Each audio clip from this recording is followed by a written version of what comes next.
where we're standing now exactly, one of the terrorists landed in October 7th. They had those motorized paragliders, which you can see as a recreational thing. You can put it in your bag like a backpack almost, and you don't need a cliff. You just run and you take off. So two of them were like that, and one of them was a homemade version of that, and they built a landing gear for it.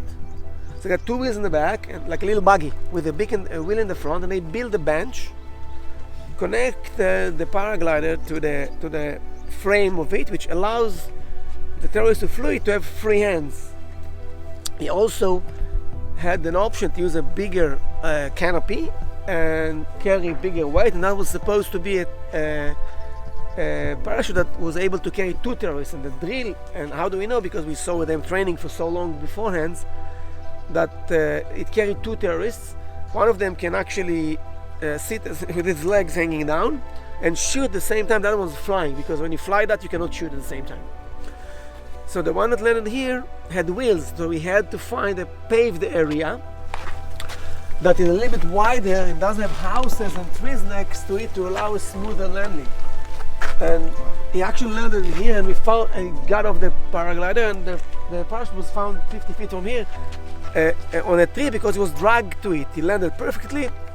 The guy living here actually videoed that. He saw them landing, and the guy lands.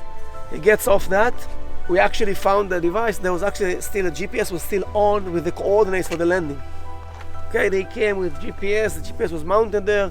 Coordinates for the landing position. The two others who carried the backpacks parachute needed a sandy area, so they landed in sandy patches, north and the south.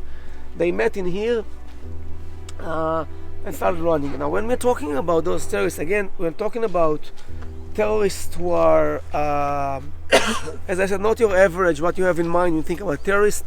Those are highly trained commando terrorists.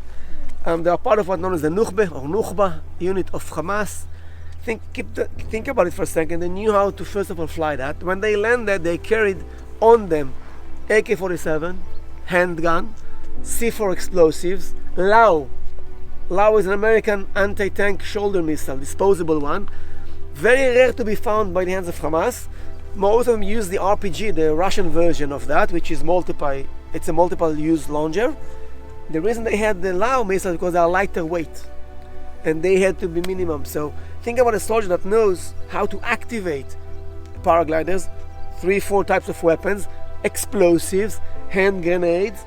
And when we analyze later on how they worked, how they moved, they never walked on the road, they moved between the houses.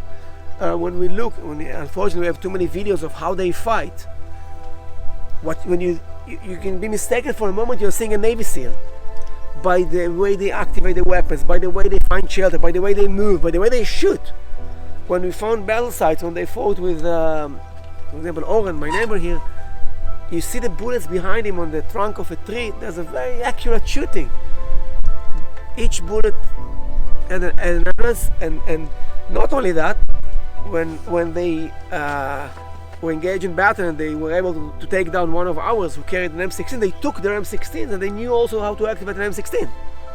So you're talking about very, very, very, very well-trained terrorists who most likely trained elsewhere, and that was not their first real fire experience. They've experienced maybe in Lebanon, maybe in Syria, maybe in as far as the Russia-Ukraine war, we don't even know. But the fact is, it's landed here, and they did lots of horrors.